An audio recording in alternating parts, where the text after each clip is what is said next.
I'm Gerardo Leopoldo Rabi Huichanco Onyate. Sa USAPI, one of the directors po ako.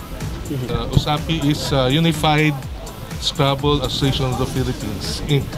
Yung mother of all clubs ay ito, USAPI na. Ang goal ng USAPI ay para mag-unite as one body na yung pinaka-organization ng mga Scrabble players in the Philippines para maging mas malakas at ang pakay ay magkaroon ng sustainable growth and development ng Scrabble sa Pilipinas. At ang dream namin ay one day we will have our first Filipino World Scrabble Champion. The heart of my passion for Scrabble is to promote Scrabble as a mind sport, a challenging game for intellect, fun and learning among the youth. We have this 2015 Philippine Open Scrabble Championship. Ang importance ng event ay para maglaban-laban ang mga magagaling na Scrabble players sa Philippines. Dito natin makikita ang mga players na magagaling at hindi naman masyadong magagaling rin. Marami-rami rin nagdala ng karangalan sa Pilipinas. To name a few, we have that Rio, naging #1 world woman world rated player. And recently, Odette Rio plays third in the King's Cup tournament. He beat the current world champion. I'm Odette Carmina Rio. I'm from Iloilo. I'm a Scrabble player. I started playing Scrabble when I was very young, mga siguro 9 to 10 years old. So after finishing college, law, and then that's the time I went back to Scrabble. She plays third in the bronze King's Cup tournament in Bangkok recently. Just this month. I loved Scrabble and I still love Scrabble. So I used to play by myself because I didn't have any opponents. When I was 10, I could already beat my father and his friends. Noon, talagang nagbabasa ako, talagang dibdiban ng pag-aaral ng dictionary. I don't really do the word list because when I do most players, they study word list because I don't know. But in my case, I found out that it doesn't work for me. So I like studying the dictionary. So I go with the meaning. The first international competition that I attended was in 1998. So it was called the Asia Pacific Scrabble Championship. But fortunately, I landed third place. So currently, I don't consider myself to be the best because there's another player. I don't play anymore here in the Philippines. Makikilala ang mga Scrabble players sa Pilipinas sa pamamagitan ng mga tournaments here and abroad, dito sa Pilipinas at sa ibang mga bansa. We have a dream. We have a very simple dream, and this dream is to have the first Filipino World Scrabble Champion. And the main way to have this dream is to have a sustainable growth and development for Philippine Scrabble. And in doing so, in doing this, is to have clinics, Scrabble clinics in schools and elsewhere, so that the students and the not so young people will learn competitive Scrabble. So we really need not only corporate sponsors, but also even individual sponsors and also the help of the public sector, the government, so that this sport, though it's more of demonstrative or side event sport, it's a sleeping giant in Philippine sports in general.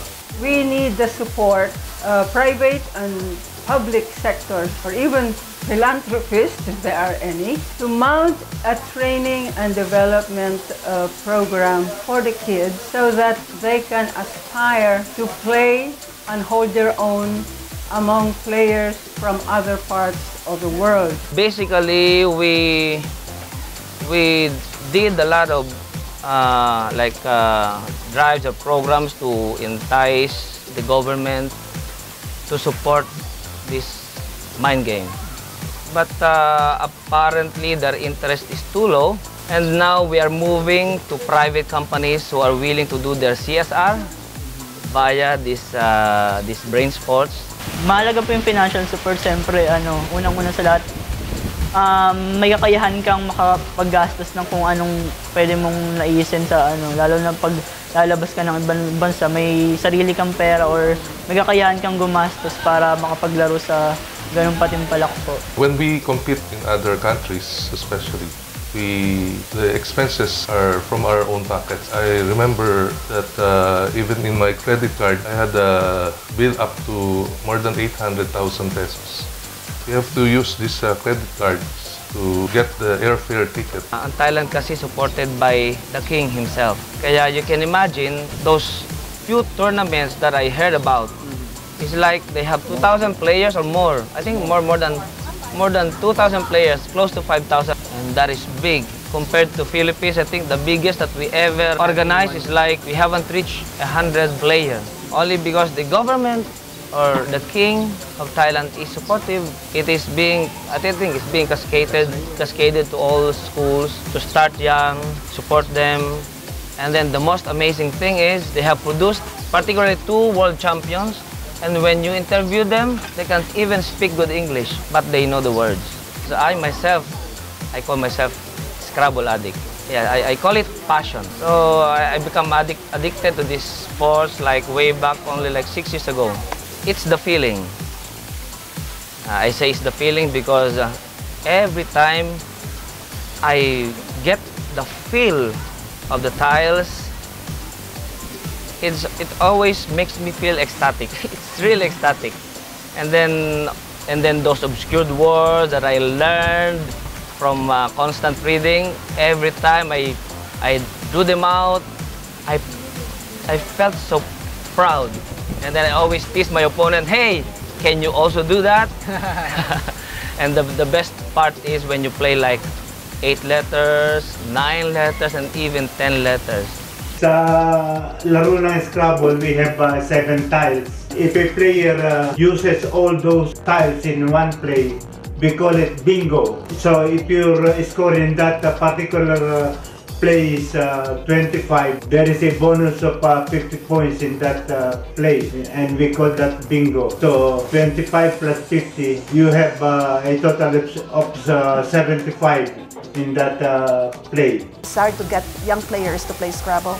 I hope that our association will be able to get really young players to start maybe at 7 years old, to start very young. If you start them young at 7 or 8, by the time they're 15, hasang-hasa na talaga sila to play in the international arena.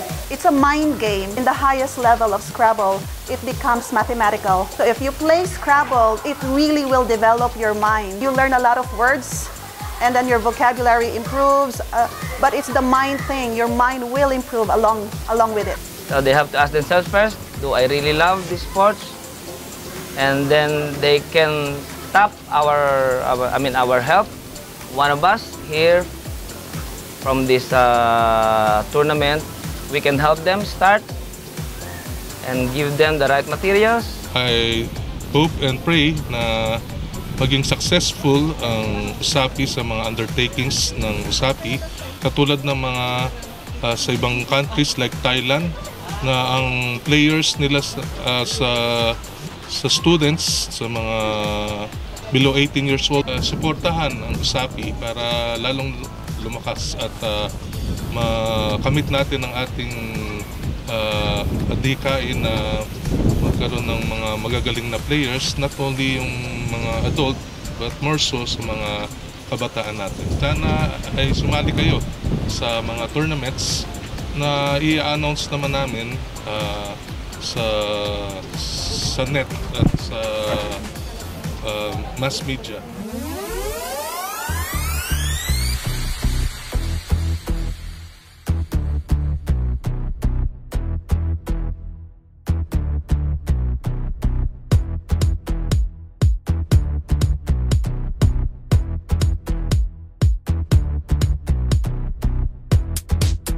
Nagsimula akong mag-coach noong 2010. Bali, Matagal kasi ako nag-stop ng paglalaro. Dati kasi akong player nung nag-aaral pa. Tapos in-apply ko ngayon sa mga bata yung natutunan ko. At the same time, naglalaro din ako. Medyo mahirap magturo sa simula kasi unang-una basic eh. Saka zero pa sila, wala pa silang alam. Pero nang ite-train ko sila sa mga iba-ibang kalaban, iba-ibang mga galing doon. Nagsisimula ng mabuild yung nila, yung talent nila. Tapos sinahayaan ko na sila ngayon maglaro. Nagiging independent na sila. Ang tamang ingredient ay dapat ay ituro mo sa mga bata na maging silang palabasa. Saka yung inculcate mo yung lagi silang nagme-memorize para ma-apply nila yun sa kanilang pag-aaral. Pagka magaling sila mag-memorya, gumagaling sila sa sa pag-aaral din. Tinutulungan po ako mag-math. Tapos may po ako na English. Sa math po sa subject, natutulungan po ako sa math na mag-plus, times, multiplication. Nabibuild din yung confidence nila pagka sila ay naglalaro ng Scrabble. Tapos yung academic nila gumaganda kasi nga medyo mathematics yung tapos yung mga vocabulary nila dumadagdag. Tapos pagka halimbawa sa school ay nag-spelling sila, madali na nilang sagutin yung mga spelling. Sana yung mga kabataan na gustong matutong mga Scrabble ay sana ngayon na sila mag-aral para yung Scrabble community natin sa Pilipinas mag-spread pa. Message ko po sa mga nanonood sa Scrabble, pagbutihin po nila kung sasali po sila sa Scrabble. Pagbutihin po nila yung pag-aaral nila tapos gusto nila yung Scrabble. Pabayaan ng pag-aaral. Magbasa ng pagbasa. Ang message ko sa iyo sa PI, sana ay magtuloy-tuloy yung asosasyon para huwag mag-extinct yung asosasyon at maging malaking isang community ang USAPE. Paano ka naghanda dito sa larong to? Sino nagturo sa'yo? Si Sir po. Masaya ba mag-Scrabble? Opo. E di pagtanda mo, kagaya ni na Lolo, mag-Scrabble ka na rin. We love Scrabble!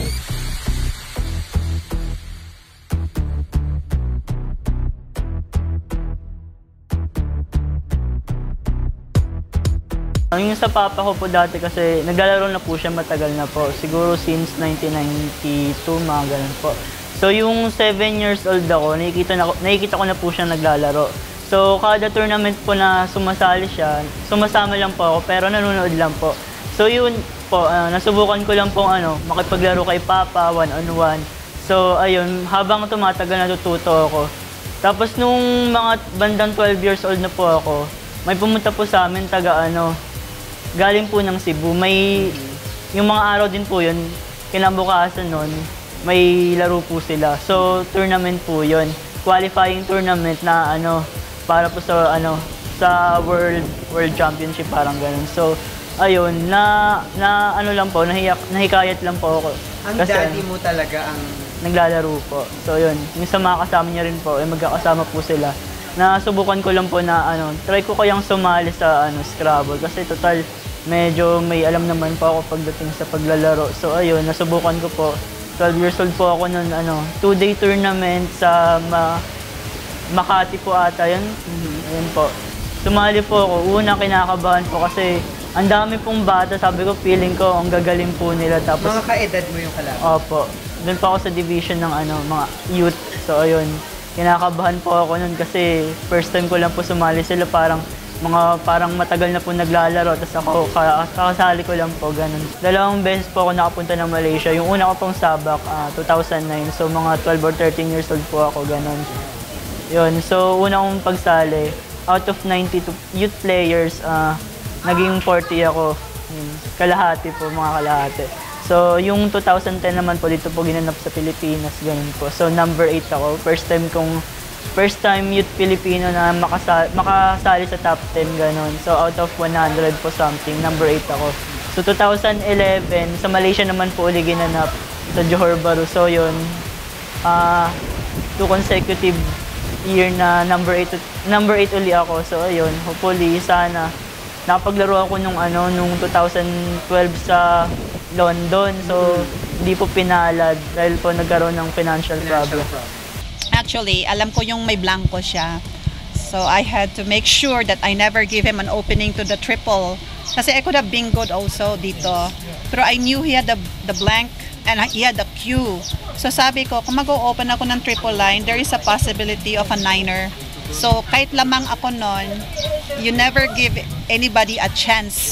Ano naman po, nag-aalanganin din po sa pre-move kasi parang hindi sigurado kasi mas usually mas alam natin yung salitang remove, past tense. So ayun, naglagay ako ng remove. So binitin ko talaga siya kasi planado ko rin na may letter P rin ako. Pwede ko rin malagyan kaso nagkataon lang na nauna siya merong P. Kahit bata pa to si Orac, he is a very strong player. Every player is a tough opponent for me. Ako po, bata pa po ako, 19 years old. So mas marami pa po akong pwedeng gawin sa paglalaro ng Scrabble. Mas malayo pa yung mararating.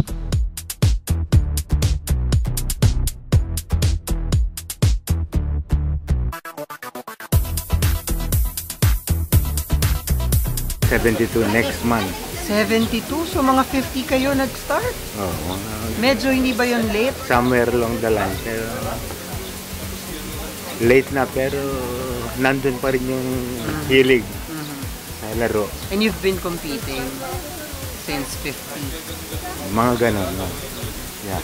Si Sir naman po, Sir kayo, gaano na kayo katagal nag-Scrabble?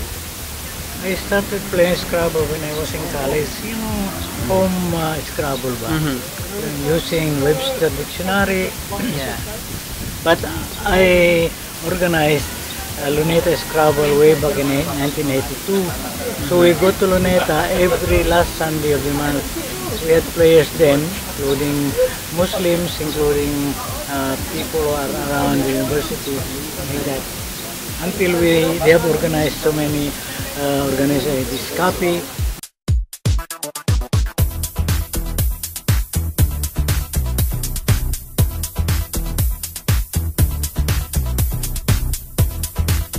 Bert Palomo. How young are you, sir? Very young, 85. How was the game, sir? Today? Oh, fine. Just like another game that we have whenever I have a tournament like this. We usually come out fast. I play very fast. How was your score? Oh, 400 something. And you won the game? He won. He won the game? Yeah. By What strategy? very small margin. But it's okay. We're fine. I consider that a matter of luck. So you're one of the most senior players in this tournament? I am the most. You are the most? Yeah. I think the next guy coming after me is about 70. And I'm 85. And how long have you been playing Scrabble? Since you're Dutch born. You're not born yet. Wow. I played, first time I played Scrabble was 1957, 58. First time I went to the state for schooling. I would like to award this trophy for the winner yesterday for the early bird tournament for the champion. Yesterday's tournament serves as the appetizer for today's tournament. Thank you.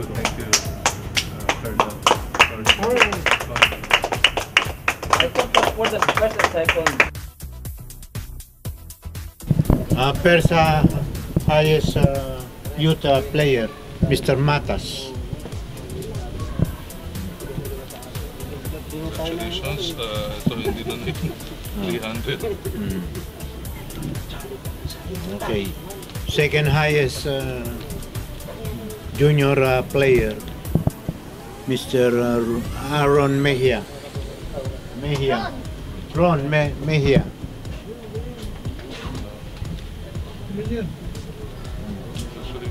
Congratulations. And the third best youth player goes to Mr. Nino.